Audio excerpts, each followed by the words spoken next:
Welcome to truth world. स्वागत है आपका इस नए यूट्यूब चैनल ट्रूथ वर्ल्ड में। ट्रूथ वर्ल्ड सच की दुनिया, सच्ची दुनिया। यहाँ जो भी बोला जाएगा सिर्फ सच बोला जाएगा, सच के सिवा कुछ नहीं बोला जाएगा। हाल ही में 2 दिन की पहले की बात है, आप देख रहे होंगे ट्रेंड कर रहा है सोशल मीडिया पर #जस्टिस फॉर श्रेया। क्या है पूरा मामला, हम और आप इसके बारे में ज़रूर जानेंगे। उससे पहले ले चलते हैं आपको छोटा सा क्लिप दिखाएंगे जो ABP न्यूज़ के माध्यम से है। क्या सारे मामले के बारे में क्या बोला, हमारी वहाँ की प्रशासन क्या बोली, वो देखना चाहेंगे। चलिए देखते हैं।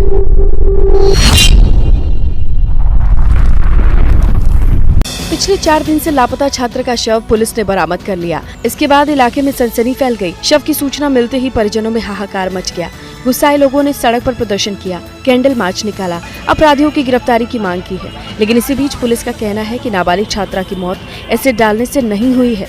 लड़की दबाव बना रही थी शादी करने के लिए और ये लड़का मुकरा उससे इनकार किया। उस लड़के का कहना था कि हो सकता है इस कारण भी वो लड़की डिप्रेशन में थी, क्योंकि परिवार में भी ये लोग बात जानते थे कि इस लड़के से इसका संबंध, कई तरह का दबाव लड़की पर पड़ा हुआ है।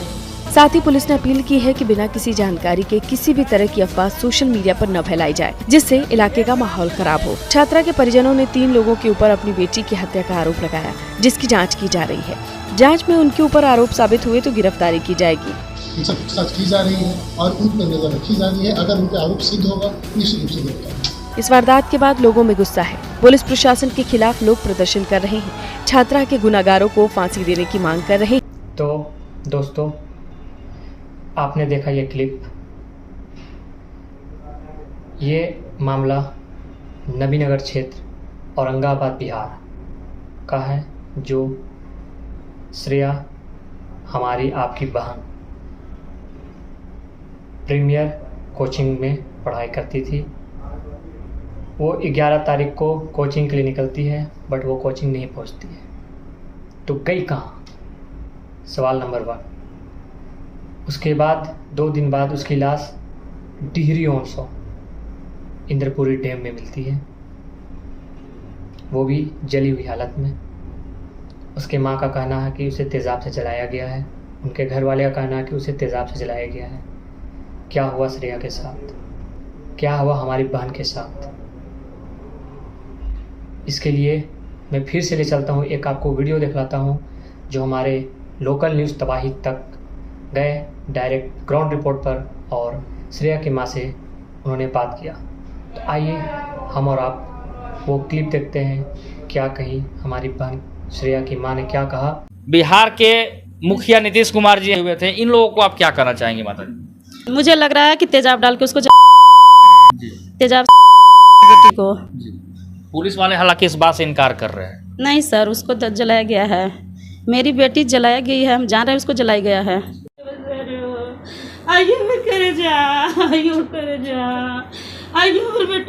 अभी हम लोग मौजूद हैं नबीनगर विधानसभा में, वही श्रेया के मां के पास, जो कि पीड़ित परिवार है। श्रेया तो अब यहाँ पर नहीं है, लेकिन अगर बिहार में हो या फिर भारत में हो, अगर कंगना रनौत जैसे लोगों को अगर एक चमेटा कोई मारता है तो पूरा देश भर में मामला गूंजता है। लेकिन एक नबीनगर की बेटी है, अभय सिंह की बेटी है, उसके साथ अपराधियों ने जिस तरीके से दरिंदगी की है, उसको अपने घर से लेकर 20-25 किलोमीटर की दूरी पर एक इंद्रपुरी डैम के पास लोगों ने फेंका है उसके साथ। माता जी थोड़ा सा मैं आपसे जानना चाहूंगा, थोड़ा सा शांत हो जाइए, थोड़ा सा शांत हो जाइए, थोड़ा सा आप हम लोग का हेल्प कीजिए, थोड़ा सा हम लोग के हेल्प कीजिए। माता जी ये बताइए कि आपकी जो बच्ची थी श्रेया, थोड़ा नजदीक लाइए कैमरा को। बच्ची के माने कि आपकी कहाँ थी, कहाँ से कहाँ गई है, किस पर शक है?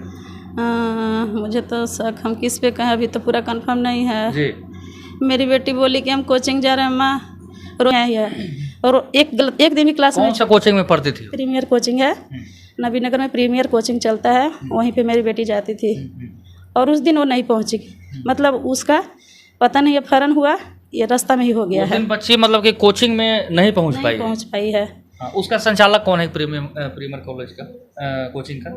भोला सर हैं। भोला सर, हाँ, नबीनगर के यहाँ। तो मतलब कि भोला सर से आपने फिर बात किया कि हमारी बच्ची पहुंची है या नहीं? मतलब अपना भाई को बताया, मेरा भाई है पवन, उसको बताया, फिर उससे मतलब तुरंत फ़ोन करवाया भोला सर को, तो वहाँ से भी पता चला कि आज तो श्रेया नहीं आई है। ये मामला कितने तारीख को है और कितना बजे शाम के 11 तारीख को है। शाम में या सुबह में? नहीं, सुबह में। सुबह में 6:30 से 6:45 या 7 तक मेरी बेटी चल जाती थी। मतलब उस दिन 6:30 के करीब टाइम में 6:15 यही हो रहा होगा, मतलब निकली थी। आपने फिर अपने बच्चे का खोज पड़ताल आपने किया? काफ़ी हाँ, किया। हम मतलब अथी थाना में भी नहीं गए। हम सोचे कि कहीं मेरा नबीनगर में बहुत मतलब मेरे परिवार रहते हैं, उन लोग के पास सब जगह पता किए। अब बगल में मेरा मतलब उसका मेरा मायका भी है बगल में, वहाँ पता किए, सब जगह पता किए, लेकिन कहीं कुछ पता नहीं चला। फिर हम बोले कि नहीं, थाना में देना ज़रूरी है, शायद मेरे लड़के के साथ कुछ अनहोनी ना हो जाए। इस डर से हम तुरंत पापा को उसको बताया कि थाना में कंप्लेन करवाइए जितना जल्द हो सके। हमको डर लगने लगा है कि अब शाम होने लगा है, मेरी बेटी कहाँ रह गई अभी तक। ऐसे वो कहीं रही, मतलब कहीं भी नहीं रहती थी। कहीं भी हम जाते थे, वो मेरे साथ जाती थी और कहीं भी नहीं रहती थी ऐसे। लेकिन उस दिन मेरी बेटी नहीं आई। बच्ची आपकी नहीं आई, लेकिन आपको क्या लगा कि अपहरण किसी के द्वारा किया गया है या फिर किसी पर शंका आपने जताया या फिर कुछ पहले से किसी से विवाद थे? विवाद तो हमको किसी से नहीं है, किसी से आज तक मेरा विवाद नहीं है। आपके परिवार के लोगों के द्वारा किसी कोई ब्यूटी पार्लर वाला है या फिर किसी पर आरोप भी लगाया गया? तो मतलब है कि जो ब्यूटी पार्लर चलाती है उसकी बेटी है, एक श्रुति है, जो उसकी बेस्ट फ्रेंड है। मतलब हमेशा वो क्लास मेरे बेटे के साथ जाती थी और आती थी साथ में, और उसके साथ ज़्यादा रहती थी। और मतलब इधर गर्मी छुट्टी हुआ था तो वो यहाँ पे नहीं थी, लेकिन इधर 2 दिन मतलब हुआ था कोचिंग खुले हुए। 2 दिन से वो मतलब शायद मेरी बेटी अकेले जा रही थी, वो नहीं थी। पता किए फ़ोन से तो उसकी माँ बोली कि नहीं, हम लोग तो नहीं है यहाँ। हम उनसे बहुत मतलब पूछताछ करना चाहे कि शायद मेरी बेटी के मैंने बताया कि वो किससे बात करती थी, क्या थी, लेकिन उसकी मम्मी हमको उतना बात नहीं बात करवाई, जिसके चलते हम थाना में कंप्लेन किए हैं। थाना में कंप्लेन करने के बाद क्या जाँच अच्छी तरीके से हो रही है या फिर जाँच में लीपापोती हो रही है? मेरे अनुसार तो मतलब जांच तो अच्छी से हो रही है। हम खुद बात किए हैं। 24 घंटा का अल्टीमेटम दिया गया था, अभी तक अपराधी पकड़ में नहीं आए हैं, कुछ कांड का उद्भेदन नहीं हो पा रहा है। क्या लगता है कि आपको न्याय जल्द मिलेगा? मुझे न्याय चाहिए, मुझे मेरे बेटे के लिए न्याय चाहिए। बिहार के किसी भी मुख्यमंत्री तरह नीतीश कुमार जी हैं, बेटी पढ़ाओ बेटी बचाओ, चाहे नरेंद्र मोदी से लेकर तमाम लोग हैं, बेटियों पर काफ़ी लोग ध्यान देते हैं, लेकिन एक बेटी है यहाँ पर, उसके लिए कौन आवाज़ उठाएगा, कौन सोचेगा? बिहार के जितने भी नेता, विधायक, मंत्री, सांसद हैं, सिर्फ नबीनगर विधानसभा में आते हैं वोट के लिए, लेकिन इस बेटी के लिए आप लोग लड़िए ताकि वो अपराधी जल्द से जल्द पकड़ में आए। और सिर्फ ऐसे थाना प्रभारी के द्वारा कहा जा रहा है कि 24 घंटा में पकड़ेंगे, 12 घंटा में पकड़ेंगे, और जब पोस्टमार्टम हो रहा है तो केमिकल कुछ ऐसा बताया जा रहा है, विचित्र विचित्र बातें बताई जा रही है। जब आप वो तस्वीर देखेंगे तो आपको भी वो तस्वीर विचलित कर देगी। लड़की के माँ, क्या नाम है आपका? उर्मिला देवी नाम है। उर्मिला देवी। अच्छा, ये बताइए कि हम ले लेंगे। अब आप ये बताइए कि अभी फिलहाल थाना में आपने फिर बात किया 24 घंटा के बाद? हाँ, मैं मतलब मेरे से दरोगा जी संपर्क किए, मतलब फ़ोन किए थे। बोले कि आपका कार्रवाई अच्छा से हो रहा है और आप घबराइए मत, हम आपके बेटी को इंसाफ जरूर दिलवाएंगे। चलिए, थाना प्रभारी, हम रिक्वेस्ट करते हैं कि मेरी बेटी को इंसाफ चाहिए। जिस तरह से मेरे बेटी को तड़पा करके मारा उसी तरह से हम उसको मारेंगे, नहीं तो फिर सरकार से हमको इंसाफ दिलवाइए। हम नीतीश कुमार जी से भी कहना चाहते हैं कि मुझे इंसाफ चाहिए। मेरी बेटी जिस तरह से तड़प करके मरी है, हम उसी तरह का मौत उसको देखना चाहते हैं जो मेरी बेटी के साथ ऐसा किया है। आपने देखा क्या कहा श्रेया की माँ ने। अब मैं ले चलता हूँ सोशल मीडिया पर, जहाँ पर आप इस ट्रेंड को देख रहे थे, #जस्टिस फॉर श्रेया। ये देखिए, ये सारी की सारी रील, सारी story, justice for Shreya, justice for Shreya, ये था इसके पीछे का रीज़न। आपको तो वीडियो देखकर मालूम चल गया होगा क्या था इसके पीछे का रीज़न, क्यों सोई है प्रशासन अभी तक।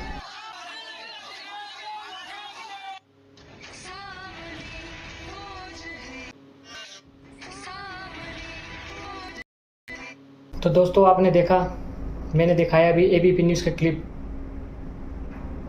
ये प्रशासन बहुत अच्छा एक आइडिया सोच ली है कि किसी भी चीज़ को अपने काम पर ढंग से नहीं किया जाए तो ये लड़कियों को प्रेम प्रसंग का नाम देके इस केस से बचना चाहती है। वो तो अपना ढंग से काम कर नहीं रही हैं और लड़की को ही बदनाम किया जा रहा है। पुलिस का कहना है कि ये प्रेम प्रसंग का काम है, सुसाइड टाइप का केस है, जबकि ऐसा नहीं है। साफ साफ दिख रहा है कि उसका मर्डर हुआ है, हत्या हुई है। और हमारे CM बिहार के नीतीश कुमार जो सुशासन बाबू से कहा जाता है, वो कहते हैं मोदी जी बेटी बचाओ बेटी पढ़ाओ, तो कहाँ है सरकार? क्यों नहीं अभी तक मिला श्रेया को इंसाफ? क्यों अभी तक उसके कातिल घूम रहे हैं आज़ाद? क्या श्रेया को मिल पाएगा इंसाफ? ये बहुत बड़ा सवाल है। आपने देखा उसकी माँ का कि वो रोना, वो पिटना, माँ की मांग, एक बेबस माँ की मांग, उस मांग को पूरा किया जाएगा कि नहीं किया जाएगा? हमें इस वीडियो बनाने के दौरान अभी मेरे हाथ का रोआ खड़ा हो गया सिर्फ ये बोलने के लिए, क्या मिल पाएगा हमारी बहन को इंसाफ? कहाँ है सरकार? क्यों सोई है? क्यों प्रशासन इतना धीमा काम कर रही है?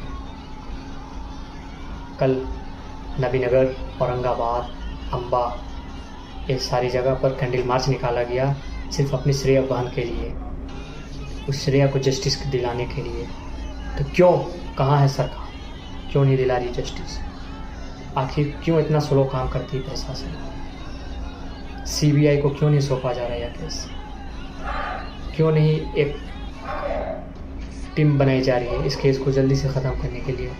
क्यों आज़ाद घूम रहे हैं दरिंदे, हैवान, जिन्होंने ये हाल किया हमारे बांध का? तो आइए हम और आप इस ट्रुथ वर्ल्ड यूट्यूब चैनल के माध्यम से और हम आप इसे इतना शेयर करें, इतनी शेयर करें कि आवाज़ हमारे प्रधानमंत्री नरेंद्र मोदी जी तक पहुंच जाए। बेटी बचाओ बेटी पढ़ाओ का अभियान नारा लगाने वाले हमारे प्रधानमंत्री तक पहुँचे और नीतीश कुमार, हमारे माननीय मुख्यमंत्री जी, उन तक ये वीडियो पहुँचे, इतना शेयर किया जाए, इस वीडियो को इतनी पहुँचे और हमारी श्रेया बहन को जल्द से जल्द इंसाफ दिलाया जाए। मैं भी कहता हूँ #जस्टिस फॉर श्रेया और मिलता हूँ इस तरह के नेक्स्ट वीडियो के साथ, सच्ची वीडियो के साथ इस ट्रुथ वर्ल्ड यूट्यूब चैनल के माध्यम से अगले संडे। धन्यवाद।